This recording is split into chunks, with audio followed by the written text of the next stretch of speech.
کبھی محروم نہیں مانگنے والا سرکار کا نواز کا نامی اقدس آ جائے اور سرکار کا نواز کے نام اقدس پر اگر دیوانہ نہ چنے تو بڑے افسوس کی بات ہے۔ الحمدللہ ہم سرکار کا نواز والے ہیں، سرکار کا نواز کا دم دھرنے والے ہیں، سرکار کا نواز سے محبت کرنے والے ہیں، ان سے وابستگی اور لگاؤ کرنے والے ہیں، باقاعدہ نماز حاضری دینے والے ہیں۔ سرکار کی نواز نے جو کچھ کیا ہے وہ سرکار مدینہ السلام صلی اللہ علیہ وسلم کی عطا ہے۔ کہیں نہ کہیں ہمارے باپ اور دادا آپ اور اجداد کہیں نہ کہیں ہوتا ہے کہ سرکار کی نواز رضی اللہ عنہ ہی کے لیے کلمے سے آج کے مسلمان ہیں، ان کا احسان پورے ہندوستان پر ہے۔ آپ نے بارہا سنا ہوگا سیدنا سرکار کی نواز رضی اللہ عنہ نے 90 لاکھ غیر مسلموں کو کلمہ توحید و رسالت کی دعوت دی اور انہیں اسلام میں داخل فرمایا۔ سرکار کی نواز رضی اللہ عنہ کی ذات مبارکہ بڑی بابرکت ذات مبارکہ ہے۔ ایک واحد ولی اللہ کے ایسے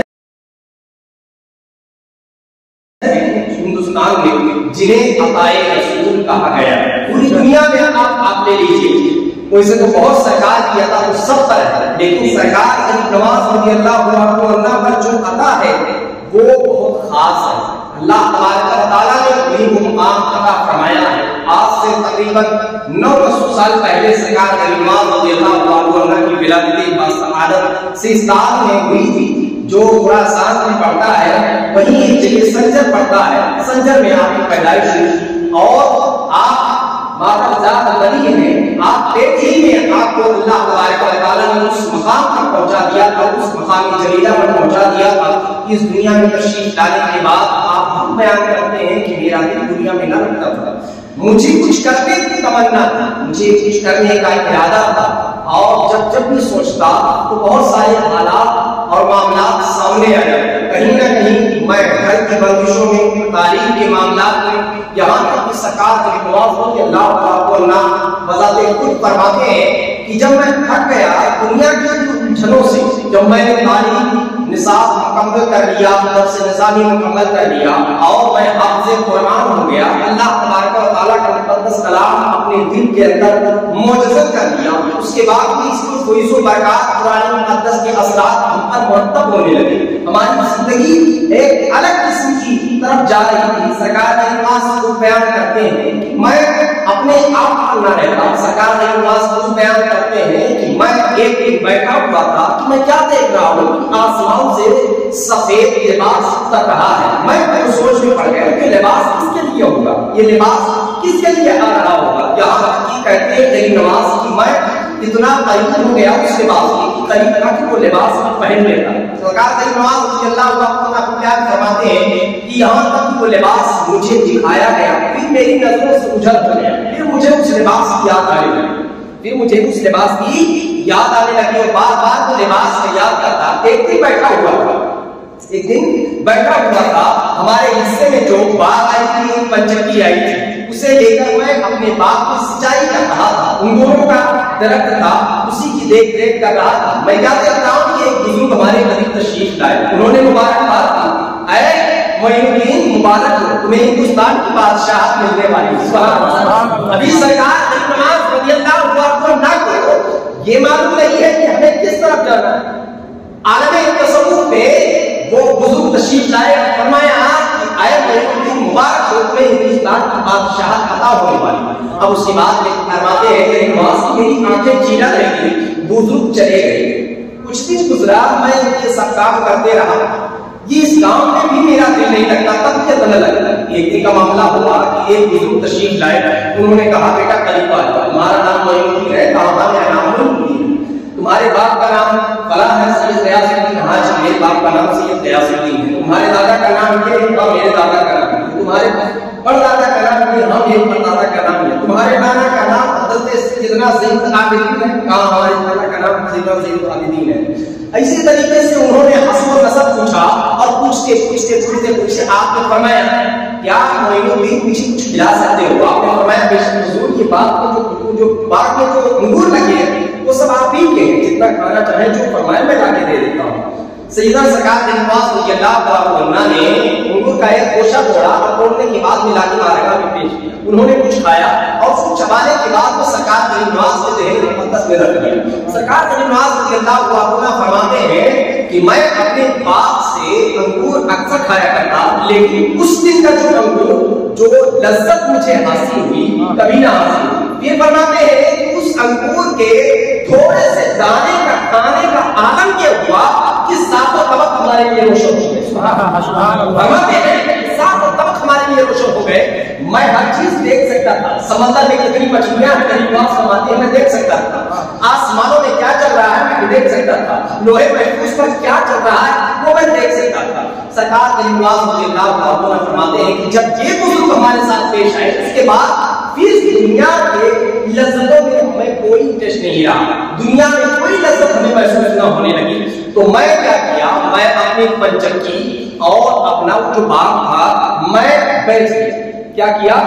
बेच दिया, औने पौने बेचा। जो उससे मुझे माल मिला मैंने गरीबों में तकसीम कर दिया, गरीबों में तकसीम कर दिया। आलिम भी है, हाफिज भी है, कारी भी है, मुफ्ती भी है, मुदब्बिर भी है, मुफक्किर भी है, मुफस्सिर भी है। सरकार गरीब नवाज सब कुछ है, इसलिए तो बताए रसूल। और जिसे रसूल की अता हो वो सब कुछ हो सकता है, मुमकिन है, क्योंकि सरकार मदीना सल्लल्लाहु अलैहि वसल्लम फरमाते हैं कि जब तक आलिम नहीं तब तक विलायत है, जब तक इल्म नहीं तब तक विलायत है, जब तक इल्म है तब तक विलायत है। अगर इल्म सब कर लिया गया उसी के साथ विलायत भी सब हो जाती है। ऐसे बहुत सारे हादसात पेश आए हैं जो सैयदना सरकार के दरबार मुक़द्दस में गए और इम्तिहान लेने की गरज से गए और वलीमा कर गए थे, आलिम भी थे, लेकिन वो इम्तिहान का ये था कि चले मशहूर शहर बगदाद में सैयदना अब्दुल कादिर जिलानी आए हैं कि विलायत का चर्चा कर रहे हैं, किसी बात करते तो देखो मेरा इम्तिहान ले तो देखे सही में वो वली है कि नहीं। गए विलायत सब हो गई, इल्म भी सब, ना वो आलिम रहे ना हाफिज रहे ना कारी रहे ना मुफ्ती रहे, गल से। आइए बात उसी तरफ जा रही है। सरकार गरीब नवाज रज़ियल्लाहु अन्हु ना बैकअप सब कुछ है। सरकार गरीब नवाज रज़ियल्लाहु अन्हु को तलाश की अपने सच्चे पीरों मुर्शिद हज़रत सैयदना गरीब नवाज रज़ियल्लाहु अन्हु चलते करते मक्कातुल मुकर्रमा जा पहुंचे। कहां पहुंचे? मक्कातुल मुकर्रमा। सरकार गरीब नवाज रज़ियल्लाहु अन्हु जब मक्कातुल मुकर्रमा पहुंचे वहां एक से मुलाकात हुई जिन्हें आज का हज़रत सैयदना ख्वाजा उस्मान हारूनी कहा जाता है। सैयदना ख्वाजा उस्मान हारूनी रज़ियल्लाहु तआला अन्हु से मुलाकात हुई। क्या देखते हैं? खिलाफे काबा पकड़े हुए वो कह रहे हैं ऐ परवरदिगार अगर वो मेरी तरफ आ रहा है तो उसे रास्ता दे दे। सुभान अल्लाह। कौन कह रहा है? हज़रत सैयदना ख्वाजा उस्मान हारूनी कह रहे हैं ऐ परवरदिगार अगर वो मेरी तरफ आ रहा है तो उसे रास्ता दे दे। हज़रत सैयदना ख्वाजा उस्मान हारूनी रज़ियल्लाहु अन्हु की दुआ इस तरीके से मकबूल हुई कि आप करीब ही जाकर ठहरे और उसके बाद गरीब नवाज रज़ियल्लाहु अन्हु ने पीछे से बाबू कहा और कहा या शेख अस्सलाम वालेकुम। उसके बाद वो सलाम कलाम होने के बाद आपने फरमाया तुम्हारा नाम मोइनुद्दीन है? जी हाँ मेरा नाम मोइनुद्दीन है। फला जगह से आए? जी हाँ हम फला जगह से आए। तुम्हारा काम ये था तुमने पंचक्की क्यों बेच दिया? हुजूर बेच दिया, तबीयत नहीं रखनी थी। बात क्यों बेच दिया? हुजूर बेच दिया, गरीबों की मदद करनी थी। लग सकती सारे सवालों का जवाब आप किस लिए आए? कहा हुजूर हम तसव्वुफ की दुनिया में जाना चाहते हैं, हम आगे रूहानियत की दुनिया में जाना चाहते हैं। अब अपने सैयदना ख्वाजा उस्मान हारूनी रज़ियल्लाहु अन्हु ने उंगली पकड़ी और वही दुआ की कि मौला ताला ने जिस रास्ते पर ये लड़का निकला है परवरदिगारे आलम इसको इसकी मंजिल तक पहुंचा। सुभान अल्लाह।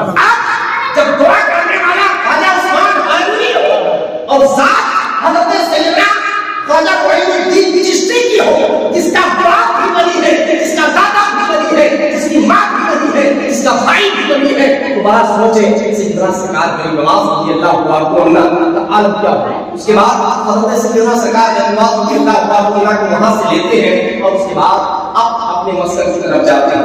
सैयदना सरकार गरीब नवाज रज़ियल्लाहु अन्हु ने आपको आज सैयदना ख्वाजा उस्मान हारूनी ने फरमाया तुम्हें 40 दिन का मुराकबा किया जाता है, 40 दिन का चिल्ला दिया जाता है। कहा हुजूर चिल्ला कौन सा होगा? कहा चिल्ला कुछ नहीं होगा, बस तुम्हें देखना ये होगा, इन दोनों उंगलियों के दरमियान देखना होगा। अल्लाह, ये कोई चिल्ला है?